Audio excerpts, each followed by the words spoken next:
I'm sure that you played a lot of completely different shots, but let's imagine that you need to spot only one that many pool players play wrong.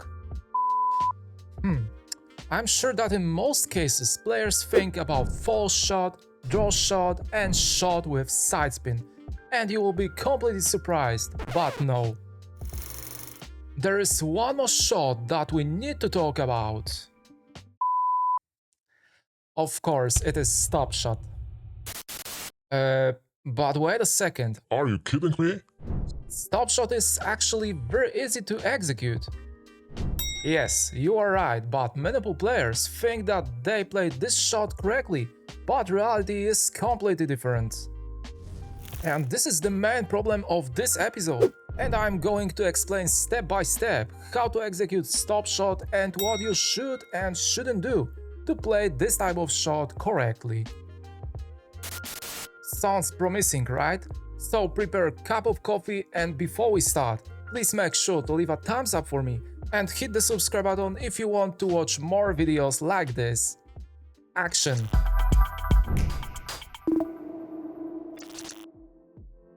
When we try to ask someone how to play perfect stop shot, then we can hear same thing. You need to hit the cue slightly below its center. Yeah, slightly below its center. Actually, this is partially true. But this is the worst advice you can ever hear. I'm not here to tell you that you will not be able to play stop shot when you hit the cue slightly below its center, because yes, you can do this. But this type of hit can be your friend and also your enemy, and now I'm going to explain why. First of all, we need to understand that if you want to make something with Cueball on the table, then you need to apply spin. You can apply top spin, back spin and also side spin. Each of these spins cause the Cueball to behave differently, what allows us to move it around the table. So if you apply top spin, then Cueball after contact with object ball rotates forward, and if you apply back spin, then it rotates backward. But if we talk about stop shot, then Cueball after contact with object ball needs to stop in place. It just can't have any rotation. And of course, I'm in the situation when we attempt a perfect striking shot, because only then Cueball is able to stop in place. Situation is different if we create some angle, because then we are not able to stop the Cueball in place, but we can use this knowledge to predict its path after contact with object ball. If we try to pot object ball and make exactly the same thing like during striking shot, then Cueball follows tangent line of the shot. The tangent line is perpendicular to a line drawn through the object ball and Cueball at the point of contact. And this is a 90-degree angle from the path of the object ball to the pockets. No matter how much we change the angle of the shot, tangent line stays in same position because we didn't change position of object ball. But to make a stop shot, we need to hit the Cueball low, because only this spin allows us to achieve good result. And actually, there is very thin line between perfect stop shot and something like stand shot or little draw. If we hit the Cueball a bit too high, then after contact with object ball it moves slightly forward. But if we hit it too low, then during contact with object ball it still has some backward rotation, which pulls it back. Stand shot is extremely useful when we want to move the Cueball only a little bit forward. We are hitting it almost at its center and use high speed what causes it to go slightly forward after contact with object ball. And actually, we need to stay with speed of the shot because it has extremely high impact on effectiveness of stop shot.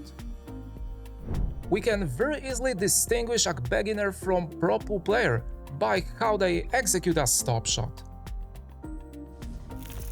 Have you ever wondered why pros always aim so low and hitting very soft? There must be a hidden trick or secret, definitely. If we experience this low distance and striking shot, I can very easily stop the cue ball by hitting it slightly below its center, but I can achieve same result by hitting it very low. Cue ball stops in place in both scenarios, but we can clearly see that when I applied less backspin, then I needed to hit it harder. If I hit the cue ball very low and use same speed, then I play little draw shot. And similarly, if we try to use less speed and hit the cue ball slightly below its center, then it lost rotation before contact with object ball and going forward.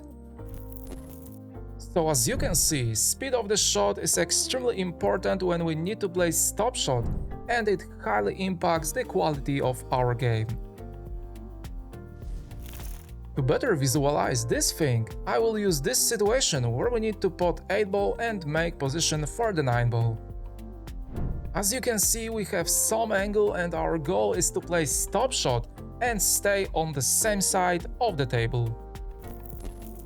And very often I can see players who feel a lot of pressure.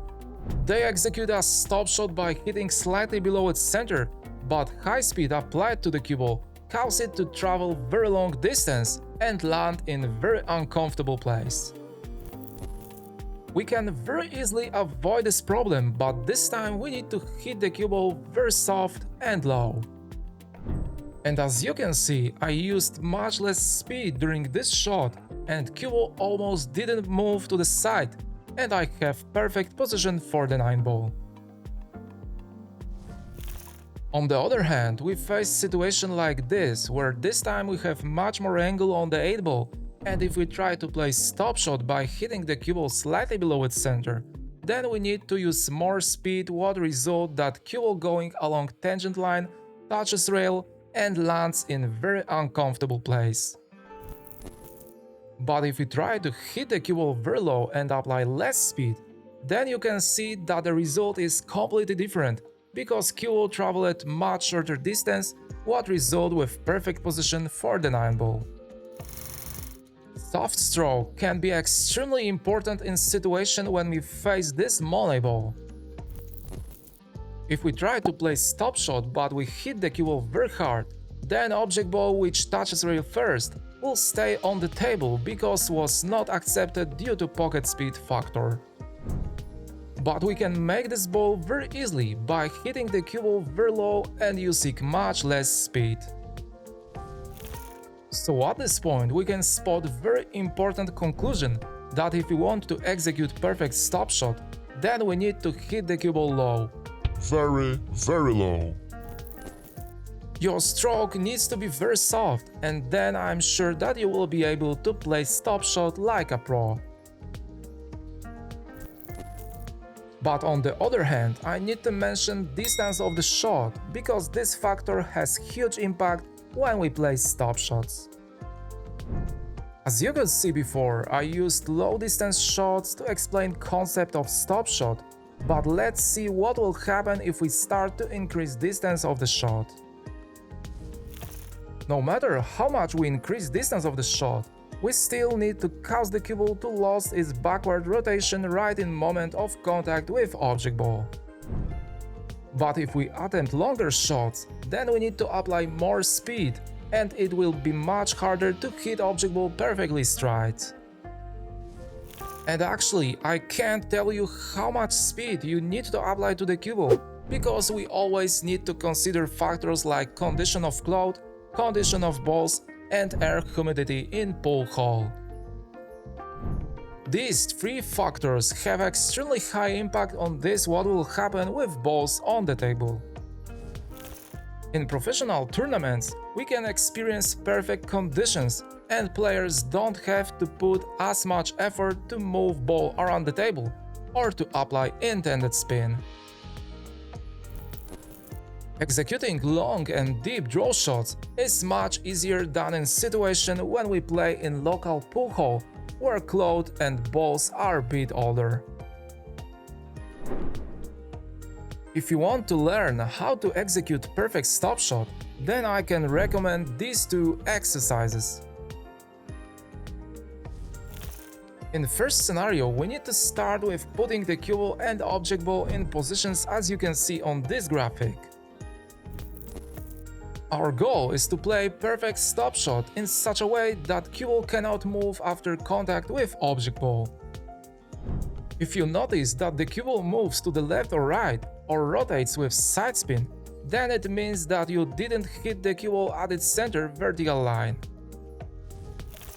But on the other hand, you can use this exercise, which is very similar to the previous one, because position of balls are the same, but this time you need to execute stop shot and do not touch the cue ball after this shot.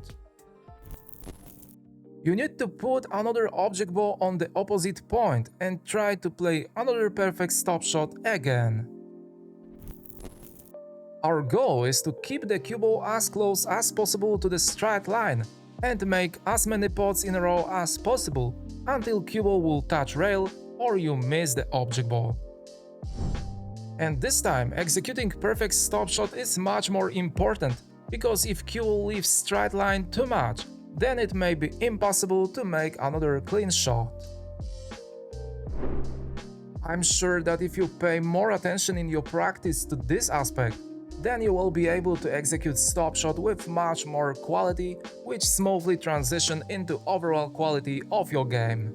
So in this case, if you found this lesson helpful and you appreciate the quality of this video, then please consider leaving a thumbs up for me and hit the subscribe button to never miss my new video productions. Thank you very much for watching, and as always, I hope to see you in the next lesson.